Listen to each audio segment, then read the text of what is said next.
It's May, which means severe weather is upon us. If you're a storm chaser or weather enthusiast, you know it's time to gear up and hit the plains.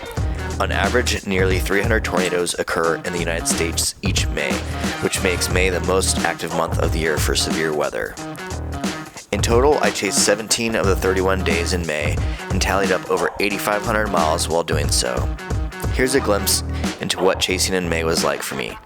If you enjoy, consider subscribing for more storm chasing content like this. Early May storms brought me to good old Texas. Texas, specifically the Panhandle, has some amazing storms and wide open views for miles. However, the further east you travel, the more challenging the terrain becomes with an abundance of trees and rolling hills. Thankfully, my time here would be short-lived, and I would be making my way back to the Central and High Plains. My first High Plains chase of the season was May 7th. The storm moved from eastern Colorado into north-central Kansas in a hurry, at times moving over 50 miles per hour. This made for a challenging, yet exciting chase given the speed of this storm. I used my Insta 360 camera to capture this unique perspective while the storm was behind me. Oftentimes, I'm unable to see the storm alongside or behind me, so using this 360 camera came in clutch. Another amazing High Plains chase just 2 days later near the town of Bushnell, Nebraska, and only an hour and a half from my home in Fort Collins, Colorado.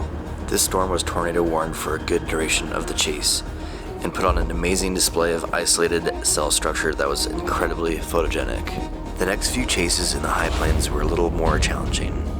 Being in the right place at the right time is absolutely key in storm chasing, and especially intercepting tornadoes as they are often short-lived. All right, so there was just a tornado just south of Colby, Kansas. I saw the funnel from a distance, but one of my friends got a photo, maybe some footage of it too. So, but we are like heading up just a little bit closer to Colby, Kansas right now. For the past few years, I've been dedicating the last 10 days of May as a storm chasing trip. I travel to wherever the best looking storms in the country are forecasted and chase whatever Mother Nature has in store. The start of this trip took me back to the Texas Panhandle for that famous Panhandle magic, as they say. The last week of May, the storms were highly concentrated in the region between Amarillo, Texas and Clovis, New Mexico. This region got pounded by storm after storm, causing plenty of flooding and often unpassable roads. This next chase would be my very first time chasing in New Mexico, the land of enchantment. Looking back on this day, after the chase season is officially over, it is still the most intense chase of the year for me. Alright, today is May 24th. We are just outside of Tucumcari, New Mexico. We have a big HP storm right in front of us, plenty of rotation. Let me hop out of the car real quick, actually. Pretty big hail core. Look at this, gosh, look at this color here. The storm went up really quickly. So we are just on the south side of it right now. It's moving like east southeast right now. Still getting together, but gosh, the storm is a beast right now. We've got a crazy low wall cloud here. Oh my gosh. It still isn't tornado warned somehow. My service isn't the best, but this is freaking crazy right now. Oh my gosh. Woo! Oh my god. So much cloud to ground lightning. This thing is crazy. Holy cow. Oh my gosh.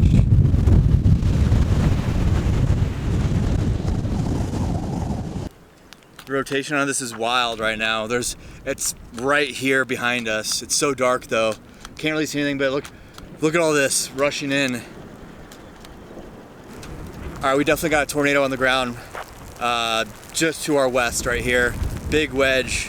We are right outside of Grady. We got some, maybe some hail coming down here soon, but we just had a lightning illuminate this wedge down here. All right, we got some hail coming. We might have to get back in the car here soon. At this point, the storm had intensified significantly and was moving southeast at 30 to 40 miles per hour.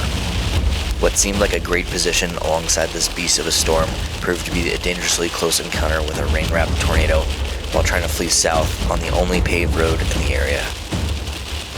This moment was probably the most intense of my storm chasing experiences yet. After being humbled by that monstrosity New Mexican storm, I made my way up to the high plains of eastern Wyoming, only to return back to Texas the day following for that undeniable Texas Panhandle magic. May 28th, the Storm Prediction Center issued a 0% chance for tornadoes in the Panhandle of Texas. By mid-afternoon, a storm would erupt in western Oklahoma, which would catch the attention of most chasers in the area. I decided to stick with my forecast and head into the Texas Panhandle near the town of Morse, Texas. The storm cell moved northwest towards a quickly approaching squall line from the east. This created a favorable boundary in which the storm would become tornado warned, and a rapidly rotating wall cloud appeared that a tornado was imminent. All right, we got another funnel developing right here. Rapid rotation.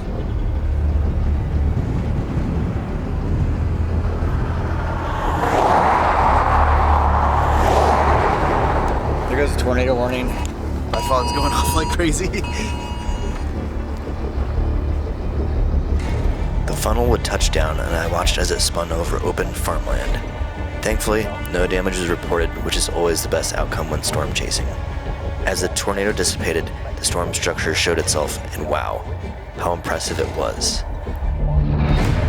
Seeing this tornado and cell structure on a 0% risk day was nothing short of amazing, and the best way to wrap up chasing in the month of May.